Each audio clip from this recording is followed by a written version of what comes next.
Sixth के students के लिए, जो कि है ग्लिटरिंग इंग्लिश, जो सिक्स्थ क्लास का बुक है। तो आज लेसन नंबर 18 पढ़ेंगे हम लोग। लेसन नंबर 18 है tit for tat, class sixth के स्टूडेंट के लिए। टिट फॉर टैट, ये टिट फॉर टैट का क्या मीनिंग है? टिट फॉर टैट मतलब जैसे को तैसा।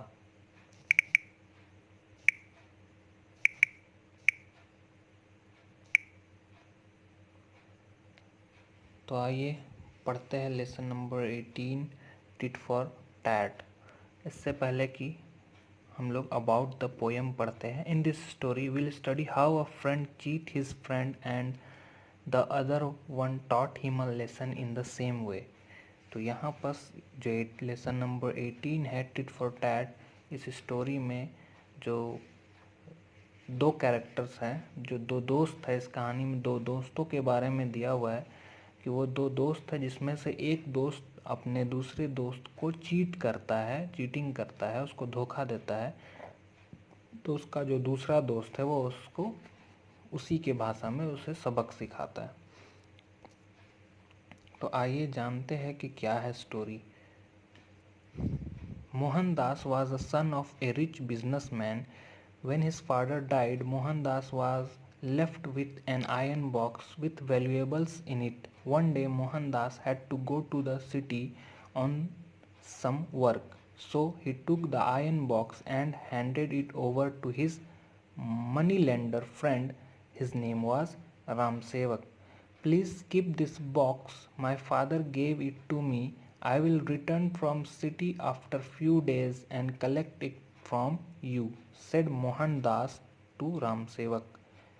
You do not have to worry. I will keep this box safely, said Ram Sevak. Mohan Das started off his journey happily. He knew that his valuable iron box was safe with Ram Sevak. A few days later he returned. He went to his friend Ram Sevak and asked for the iron box. Ram Sevak pretended to look a little surprised. Oh, the iron box. The rats ate it up. I just could not stop them, he said. Mohandas realized that his friend had become greedy and dishonest. Ramsevak was trying to cheat him. Being an intelligent man, he kept quiet. I must figure out a way to get my iron box back from Ramsevak, thought Mohandas. Next day, Mohandas went to Ramsevak and said, Friend, can you send your son with me? I need someone to look after my property. Ramsevak thought for a while. He brooded, Mohandas seems to be a fool. Maybe he will reward my son for looking after his property, thought Ramsevak. Then immediately he agreed and sent his son with Mohandas. Next morning Mohandas came running to Ramsevak and said, Dear friend, a terrible thing has happened. A hawk has carried your son away. Ramsevak was furious and demanded, How can a hawk carry off my son? In the same way as the rats in the same way as the rats can eat up the iron box, answered Mohandas.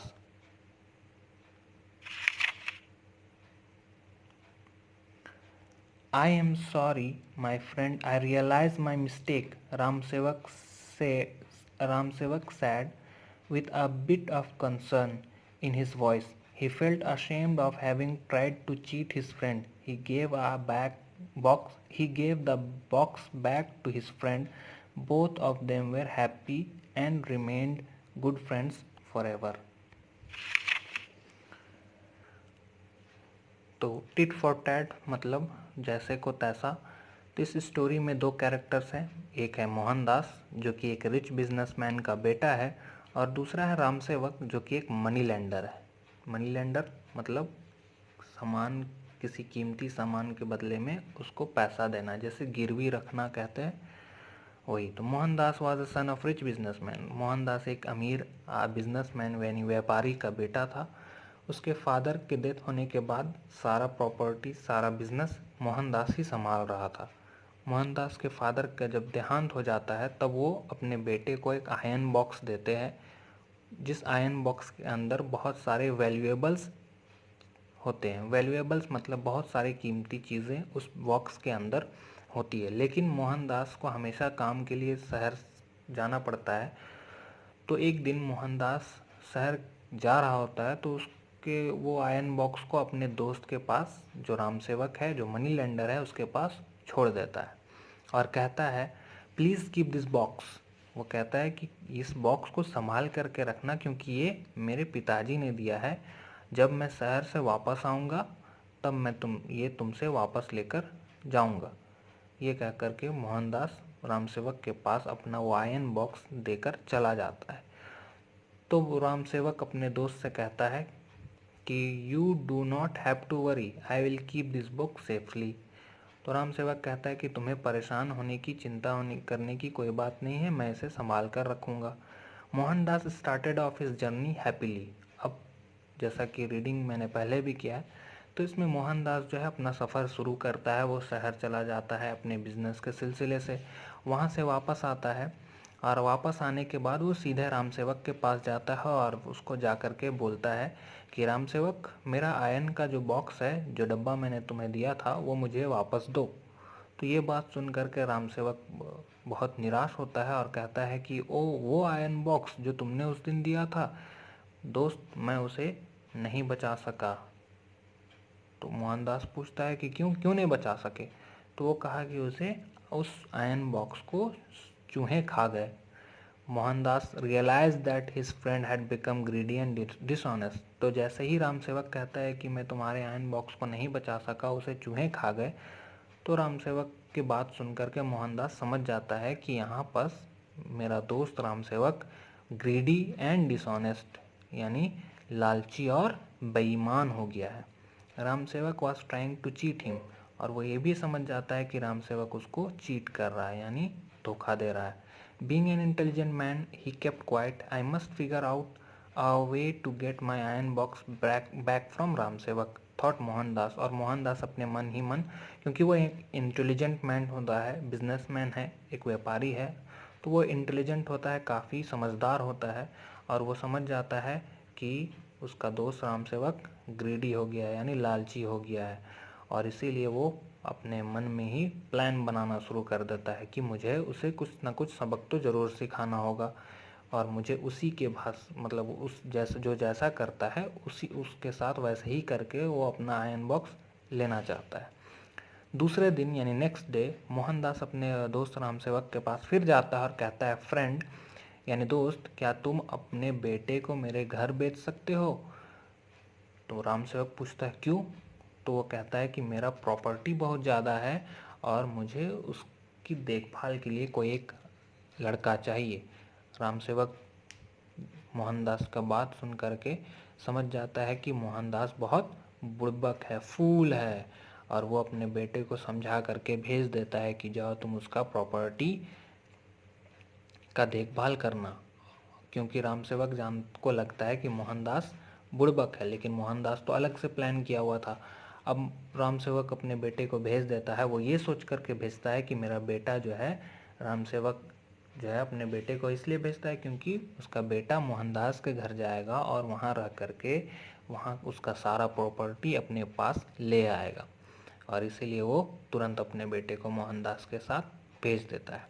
Next morning यानी अगले दिन सुबह मोहनदास जो है दौड़ते हुए राम सेवक के पास आता है और कहता है, रोते हुए चिल्लाते हुए कहता है, dear friend, a terrible thing has happened, है ना, बहुत बुरा हुआ है आज, बहुत बुरा हुआ है आज। क्या हुआ, मोहनदास से पूछता है राम सेवक कि क्या हुआ बताओ। तो वो कहता है, a hawk has carried your son away, यानी तुम्हारे बेटे को एक हॉक ले गया है। हॉक एक बिग बर्ड यानी एक बड़े पक्षी का नाम है। हॉक जैसे वल्चर या ईगल होता है, उसी तरह एक बड़ा पक्षी है हॉक, वो तुम्हारे बेटे को उड़ा करके ले गया है।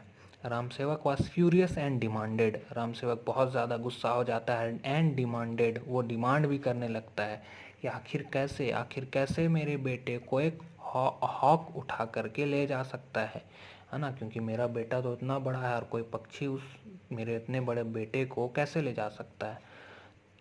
जैसे ही रामसेवक कहता है कि तुम मेरे बेटे को हॉक उठा करके कैसे ले जा सकता है, तो मोहनदास आंसर देता है कि जैसे मेरा आयरन बॉक्स को चूहा खा सकता है तो उसी तरह तुम्हारे बेटे को भी हॉक उठा करके ले जा सकता है।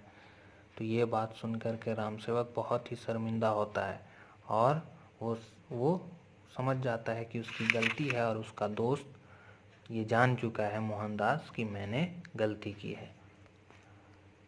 I am sorry my friend, I realise my mistake. और रामसेवक अपने दोस्त से कहता है कि मुझे माफ़ कर दो मेरे दोस्त, मुझे अपनी गलती का एहसास हो चुका है ना। और वो उस चीज़ से इतना ज़्यादा अपने आप को बहुत गिल्टी महसूस करता है, बहुत ही उसको अशेम यानी बहुत ही दुख होता है रामसेवक को। और वो कहता है कि ये लो तुम्हारा आयरन बॉक्स। वो अंदर से जा करके वो बॉक्स ला करके अपने दोस्त को देता है और कहता है कि मुझे माफ़ कर दो। लेकिन मोहनदास बहुत ही इंटेलिजेंट होता है और उसे पता होता है कि उसे दोस्त को अपनी गलती का एहसास हो चुका है और इसीलिए वो अपने दोस्त को माफ़ कर देता है और दोनों को बहुत ही खुशी इसके साथ फिर अपना दोस्ती निभाते हैं और खुशी से रहते हैं। तो ये था स्टोरी टिट फॉर टैट यानी जैसे को तैसा, जो कि 6 क्लास के इंग्लिश बुक से है, ग्लिटरिंग इंग्लिश बुक। तो इस लेसन से हमें ये समझ में आता है कि हमें अपने दोस्तों पर हद से ज़्यादा भी भरोसा नहीं रखना चाहिए और दूसरा चीज़ ये भी है कि हमें किसी का भरोसा तोड़ना भी नहीं चाहिए, है ना। हमें दोस्त बहुत मुश्किल से मिलते हैं तो हमें दोस्ती हमेशा बरकरार रखनी चाहिए।